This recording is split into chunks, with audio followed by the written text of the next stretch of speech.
You know, it's not often the Rangers have multiple days off in a row, so I figured, you know what, screw it. Let's make another video. I don't gotta work today.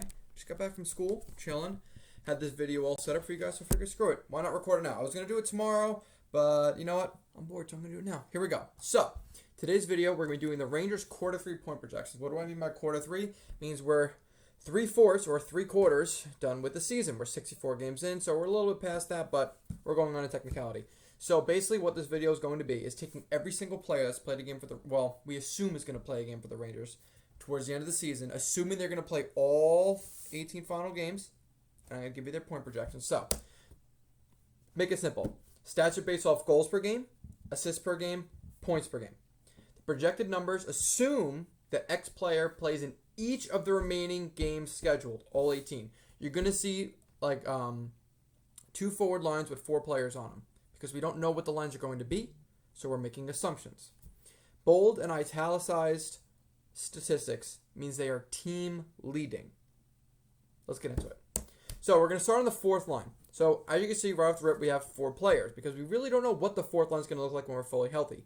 We know Kevin Rooney's not going to be back tomorrow, but we're just assuming. This is going to make my life a whole lot easier. That's how we're doing it. So all the way on the left, we have Tyler Mott. 50 games played, 7 goals, 8 assists for 15 points. With his goals, assists, and point per game projections, if he plays all 18 remaining games, we should expect Tyler Mott, if his production remains consistent, to be between 9 and 10 goals, 10 and 11 assists, 20 and 21 points. For a fourth liner, that's pretty dang impressive. And let's see, if he puts up those numbers, could we see Tyler Mott re-signed by the Rangers? I'd be interested to see. Ryan Reeves, in 56 games played with the Rangers, he has 2 goals, 8 assists for 10 points. That projects him to not score another goal, but add 2 more, maybe 3 more assists, and finish with 12 or 13 points. What more could you expect? It's Ryan Reeves. It is what it is. Honestly, if there's a hits category for this video, I would have included it, but there was not. So, Kevin Rooney, if he came back in the lineup magically tomorrow, and produced at the same pace that he was producing at when he was injured, we could expect him to turn his 6-5-11 stat line to an 8, 6, or 7, and a 5 or 15 or a 14 or a 15. Honestly, I actually feel bad for Kevin Rooney, because the numbers he was putting up as our fourth line center were not terrible. Now, with that being said, if you look at Kevin Rooney and Tyler Mott, you put them side by side right now. Just imagine Ryan Reeves not there. Production-wise, offensive production-wise, there's a conversation to be had about Tyler Mott versus Kevin Rooney, just solely based off of that. There's also a conversation to be had, well, what if the Rangers do what they used to do, like they did when they went to the Stanley Cup with Brian Boyle and Dominic Moore, having 1A, 1B as your fourth line centers, having 2 more than capable fourth line centers, put 1 on the wing, and you have 2 really good faceoff takers that pretty much, they kind of produce the same. I mean, Mott produces a little bit more. I don't know. It's definitely a discussion to be had in the offseason. They're both pending UFAs, and they're probably going to be competing for the fourth line center spot. I mean, right now. So, I don't know. You got to imagine they're both in the lineup when the team's fully healthy, though. I mean, they're both better than Reeves, both better than Hunt. It's a question of who comes out after that. Speaking of Dryden Hunt, 4 goals, 4 goals, 11 assists, 15 points, 59 games. That puts him on a projected pace of 5-14-19. The guy's never played a full NHL season in his career. Are these good numbers? Yeah, they're not bad, but he's bounced up and down a lineup. So I mean, you'd think with playing Panarin and Strome, he might have more points, but he doesn't. But I mean, it is what it is. I mean, what more could you expect out of him? Moving on to more of the fun stuff. The third line, we got Gaudreau, Hedl, and Frankie Vatrano. So Barclay Goodrow, 13-11-24 is his current slash line, with 16 to 17 goals projected to finish for the season. It's actually pretty damn good. 14 assists for 30 or 31 points. For a third liner, that is not bad at all. That is not bad production at all, especially considering the intangibles Barclay Goodrow brings. Now, that stat line should and will look familiar to a lot of you Rangers fans. That is pretty much the Jesper Fast stat line. In the teens in goals and assists, finishes with exactly 30 points. That is literally Jesper Fast type production. Philip Hedl on a really down year, 6-10, 16, and 52 games, puts him on an 8, 13, and 21 pace. Not very good. 0.31 points per game. Very disappointing season out of Phil so far. And all the way to our right, we got Frankie Vatrano, who's got 11, 9, and 20. 11, 9, 420 in 53. Puts him on a pace of 14 or 15 goals, 12 assists, 26, 27 points. So we should be expecting a few more goals out of Frank Vatrano before the playoffs come around. if he remains consistent. I hope he does. I hope he breaks the projection I gave here because I actually expect a lot of Frankie Vatrano being a former 20-goal scorer. We'll have to wait and see what happens. We'll see who he plays with, where he plays with. Honestly, these lines I'm making up here, I'm just guessing at this point. And you're going to see why when we take a look at the second line here because when push does come to shove, it's not a job I envy right now because Gallant does have to, at the lineup we're looking at right now, Gallant has to decide to take two of these guys out if he wants to put Kakko and Rudy back in. So kind of maybe use this as a, I don't know. Maybe this could be used to help decide that. But I don't know. This is going to be difficult. And you're going to see why in a second. Because on the second line, I got four guys listed. Yikes. Kopp, Kakko, Strome, and Panarin. So, Andrew Kopp put up a line of 13, 24 for 37 and 57. Not a bad line at all. That projects him to finish with 17, 31, or 32 for 48 or 49. That's a pretty damn good season at Andrew Kopp, especially considering he really kind of just blown up recently. I mean, his first 3 years in the NHL were not great. Excuse me. I apologize, but this season and last season were pretty dang good. And a 48, 50-point player, it's usable, especially considering he's a 200-foot player. He kind of plays in all areas, all scenarios, so we'll see what happens. Kakko, yikes. 5-19 for 14 and 37, not great. Puts him on a .38 point per game pace. If he came back in the lineup tomorrow, he'd only be expected to score 2 more goals, add 4 more assists, and finish with 20 points. Not great, but there's a surprising stat that's going to hit you in the next slide, so we'll get to that in a second. Ryan Strome, 15, 29 for 44 and 66. Not bad, not as good as he did last season, but still pretty dang good for a second-line center, .73 points per game. If he continues the pace that he's on now, he'll finish with 20 or 21 goals, 37 or 38 assists for 57 or 58 points. Isn't that fun?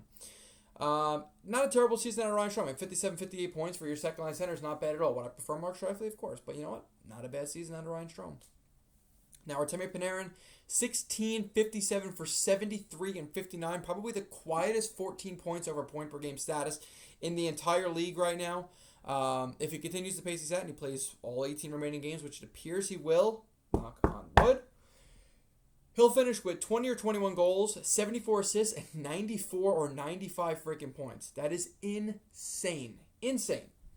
Now, moving on to the first line. So we're going to get to Lafreniere last, but this is where it's going to get interesting. So the record for goals in a season for a New York Ranger is 54, set by Jaromir Jagr. If Chris Kreider continues his pace that he's on now with .66 points per game, 42, 16, 58 / he could tie and possibly break that record if he slightly increases his pace. If he continues on the pace he's on now, does not increase, does not decrease, just stays consistent, he'll finish with 53 or 54 goals, 20 or 21 assists for 73 or 74 points. That'll be Chris Kreider's best season by far. Zibanejad, another quiet point per game season, 26, 39 for 65 and 64. If it continues the pace, he'll have 33, 50 for 83 points. Pretty damn good season, if you ask me. Now, Alexis Lafreniere, a lower point per game than Kaapo Kakko. Believe it or not. As good as Lafreniere has played, his production has actually been less of that than Kaapo Kakko. Kakko had a .38, Lafreniere had a .36. Not great for either, but not a great differential, but it's a differential nonetheless. Ranger fans are infatuated with how good Lafreniere's been this season, and if you look at the numbers, he actually hasn't been better than Kaapo Kakko in any category except for goals per game. Interesting to think about. If Lafreniere finishes with the pace that he's on now, he'll have 16 or 17 goals, 11 or 12 assists for 28 or 29 points. Currently, he's on a 9 points in 14 game pace. If he continues the pace he's on there, we could probably expect 20 goals, possibly even 40 points. But bit of a stretch, asking for a lot. Super unlikely to have him, but who knows? If he keeps on the torn pace he's on now, you never know. Third pair defense, I actually have 3 guys listed here, but only because I think Schneider will push Nemeth out of the lineup at some point. Looking at Justin Braun, this one actually kind of surprised me. 5-11 for 16 in 62 games. Actually puts him on a 20-point pace. We could expect another goal, a few more assists for 20 points. Not bad. Not bad for Justin Braun. Patrick Nemeth, 2 goals, 2 assists in 50 games. You could expect another goal, another assist for 6 points. Yay. Wow. Probably not going to get either of those. We'll have to wait and see what happens. Now, Braden Schneider.